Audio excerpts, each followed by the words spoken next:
Hi, I'm Steve Morgan, and for this video I'm playing around with some new equipment, so hopefully the audio comes across very clearly to you. This video I want to address the question, why work with strengths? I'm sure if you've looked at some of the previous videos you'll see that I've introduced the idea of the relationship of strengths and risk, and also talked a little bit about what I see as a strengths approach. So let's focus on a specific question, why work with strengths? I'm going to start by offering you a quote from Marilyn Vos Savant, who is the American woman who's recorded to have the highest IQ. So she's got some sense, and might be interested to hear what she's got to say.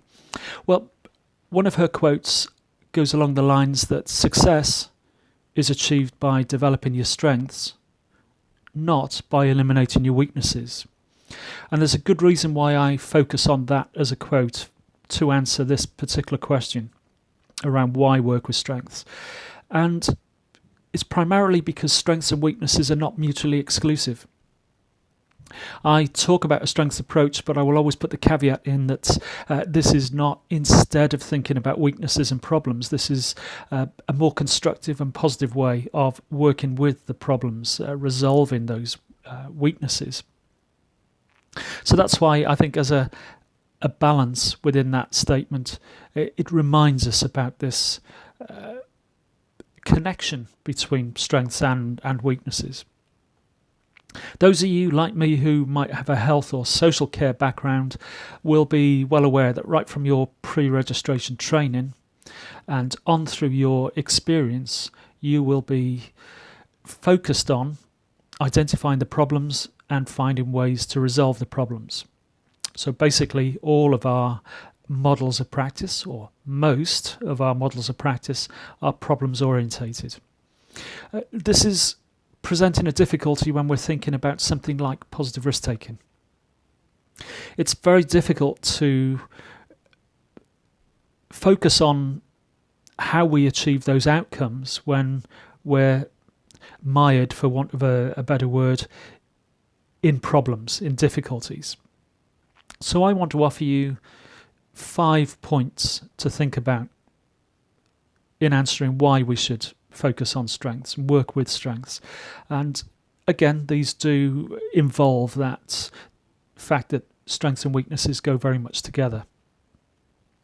So the first one is the problems with a problems-orientated approach is that it keeps us very much focused and stuck, should I say, in a negative mindset.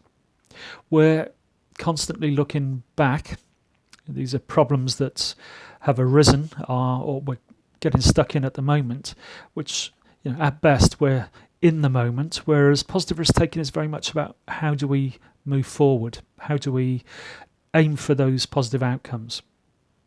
So I would say that very much being stuck in the problems approach is not the best way of supporting us to think in the way that I believe positive risk taking requires. Secondly, going back to what Marilyn Vos Savant said about success, I would say success is built on a solid foundation, not a weak foundation. Given the choice, would you want to build your home on rock or on sand? Well, the same thing goes with positive risk taking as an approach. Do you want to build your confidence and your abilities on being able to take risks on a foundation that is purely talking about weaknesses, failings, deficits, that kind of mindset? I would say it's extremely difficult. So it is about looking for that rock, looking for the strength, and looking for the strengths within us and around us, and that's what we should be building that confidence on. The third point I would raise as far as why we should work with strengths involves engaging people. Again, I would ask you to think back, if you are health or social care practitioners, that if you put yourself in the position of a service user or a patient, and you've been involved in services for many years, you've been in contact with people for over many years, And the constant theme is whenever you meet, there's this process of assessment that is looking at you from what you can't do, haven't done, don't want to do.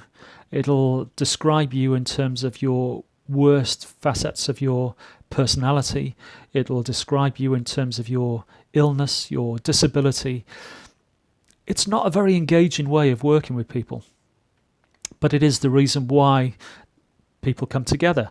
So again, I'm not ignoring the weaknesses, the failings, the deficits, but if we're going to engage a good, trusting working relationship, then it needs to be based on a fuller picture, a fuller appreciation of who a person is. And that is very much going to be identifying, recognizing, reflecting back, thinking and talking about people's strengths in the context of how do we then use those to address the difficulties and the weaknesses and the disabilities. So engagement, I think, vitally important. I always talk about strengths. So number 4, in terms of resources. Weaknesses are failings, things that aren't there. Strengths are resources. What is there? What we have inside of us, what we have in terms of our personal qualities, what we have in terms of our abilities, our capabilities.